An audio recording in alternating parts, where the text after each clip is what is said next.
Hello, the Purple Butterfly here, otherwise known as Peepla7 on Twitter and YouTube, Peepla elsewhere on the internet.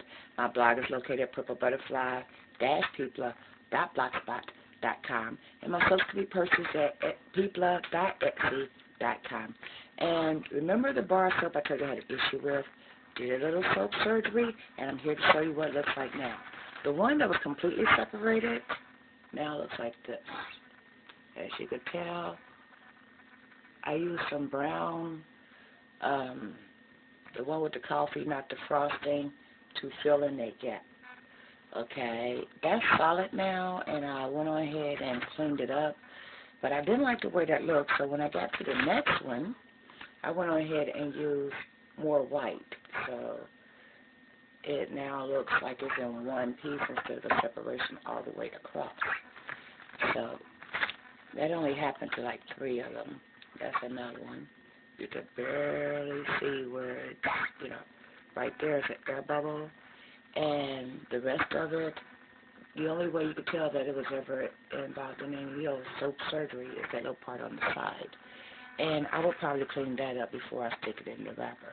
But to do soap surgery, you're going to get yourself a ramekin, which is like this. Put a single piece of melting pour in it. Cook it for 10 seconds. Don't do 20. Don't do 30. 10 seconds.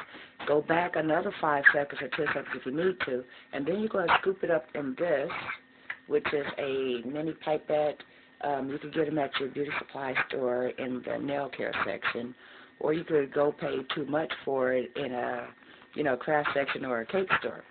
Anyway, you squeeze it, and then you stick this in the hole. Before you do that, though, spray it with some alcohol.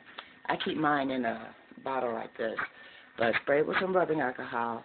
That way you have an adherence, and then squeeze it all the way through. You might have to do that 2 or 3 times. Work quickly because it will set up.